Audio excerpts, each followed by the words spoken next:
So the question that we're all asking ourselves is what happens next in Ukraine?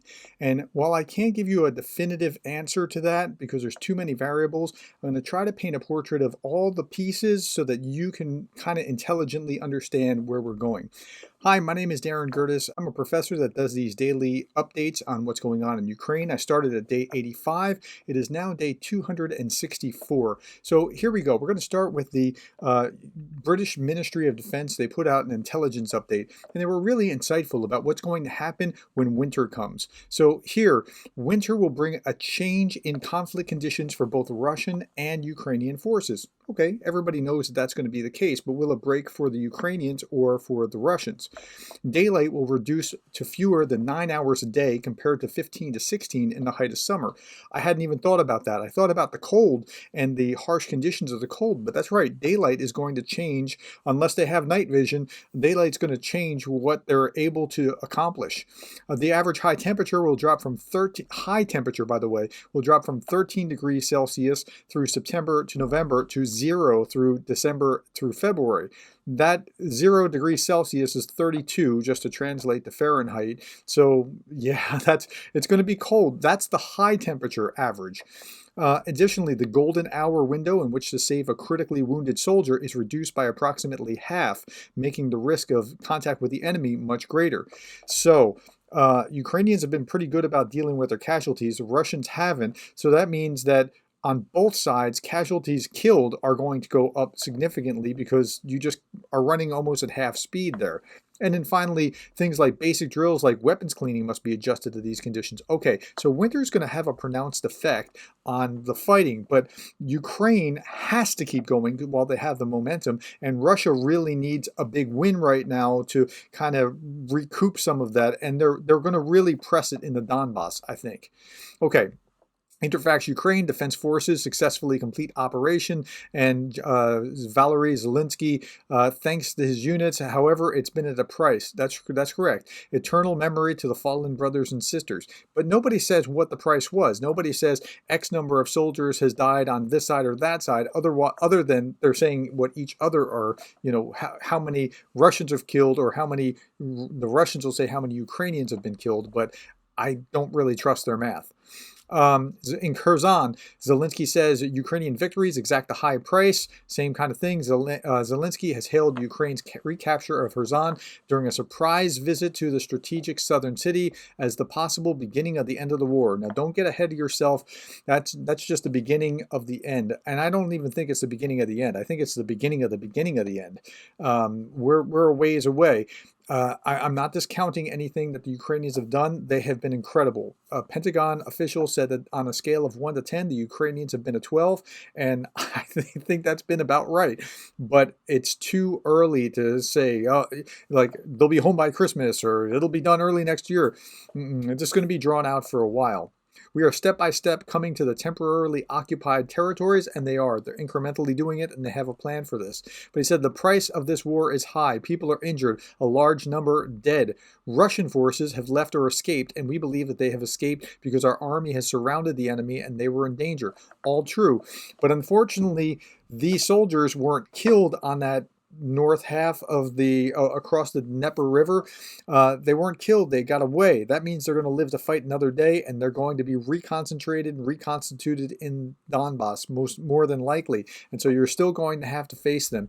While they were bottled up and you could, shell them or whatever, that was kind of optimal. So I'm glad that they have the land back. And by the way, what they got back was 4,500 square kilometers, or something larger than Rhode Island, not quite as big as Delaware. Probably about 2/3, a little bit more than 2/3 of Delaware, but certainly larger than Rhode Island.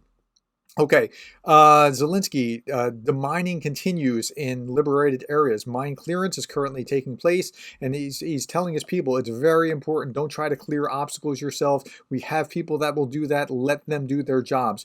I talked about yesterday, a boy wandering through a cemetery blew up. They mined a cemetery. I mean, what kind of evil goes on through the minds of people doing this as they're retreating? Okay, amid celebrations, photos of destruction. So this is what the Russians have left behind. And this is what happens everywhere that they go in Ukraine. They leave this kind of damage behind. But but Ukrainians are our brothers. No, you don't really treat them like they're brothers. This is the airport. This is what the airport used to look like. Another view of the airport is down here. That's what it looks like now. I mean, it's just, it's so unfortunately unnecessarily destructive. Okay, the ISW talks about, and this was really insightful as well, the Russians are not setting conditions for a relaxation of hostilities for the rest of the fall and into the winter. They're launching a new offensive. And you got to understand that the Russians have wounded pride. They have to reconstitute and try to strike back and try to do something. The Ukrainians will likely use combat power recouped from the liberation of Western Kherson to reinforce their counteroffensive. So both are massing larger armies in the east now. And yeah, I mean, it only stands to reason. This is what both sides should be doing if both sides are trying to win. Ukraine's success resulted in a large part from Ukrainian armed forces' use of the HIMARS to disrupt their supply lines. And actually, they're not meant to blow up bridges, but they work through to blow bridges by hitting the exact same place a few times. Putin likely elevated Surovikin to let him withdraw Western Kherson on condition that he will take the rest of Donetsk Oblast using Russian forces. I think that's where the action is going to be. If I was a gambling man, I would say that they're going to go into Donetsk and that they're really going to try to press back.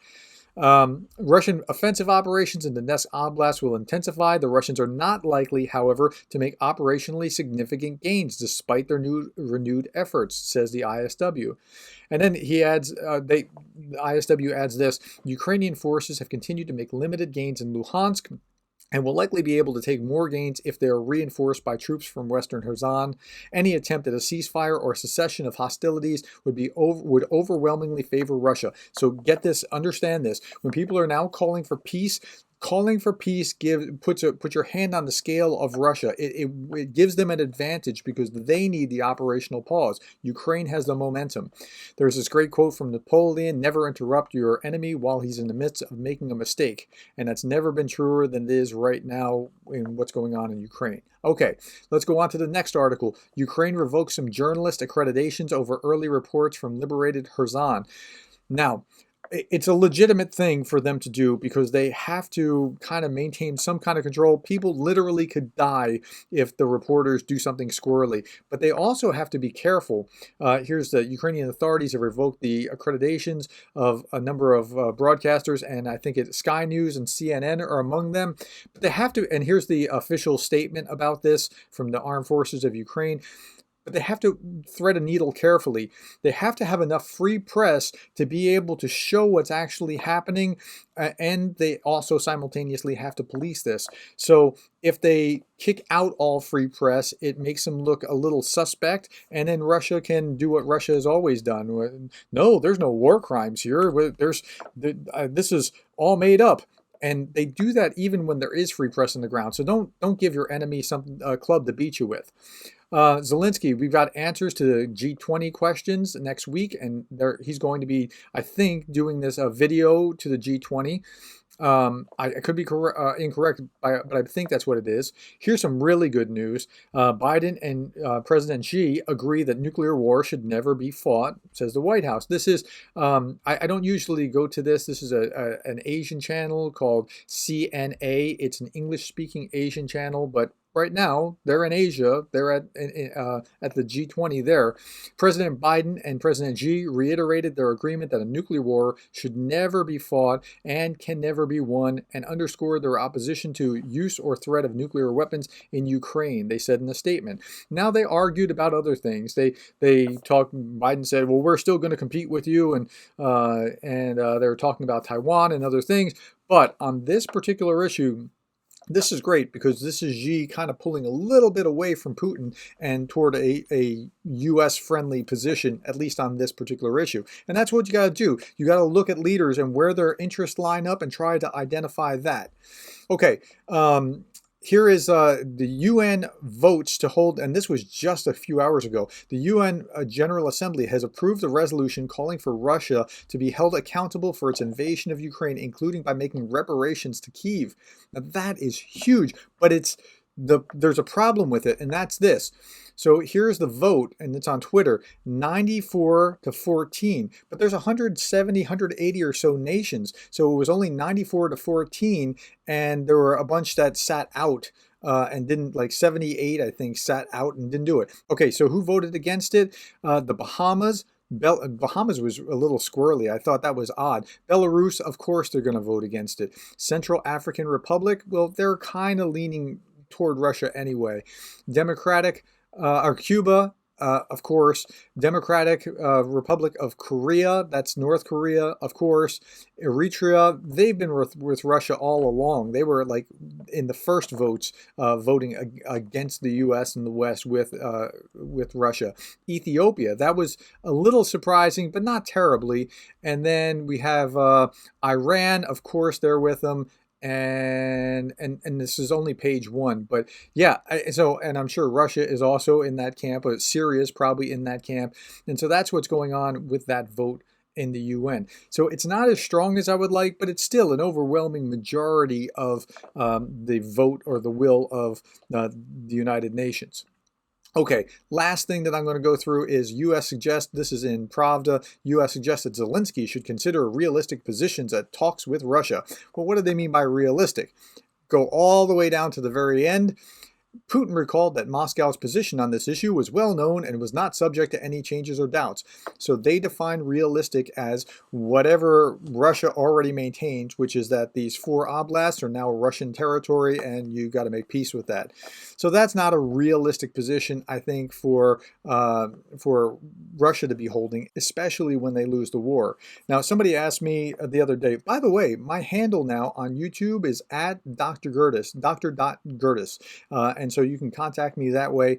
And by the way, somebody asked me the other day about this, and they said, well, what do you think is actually going to happen, or how do you think this will end?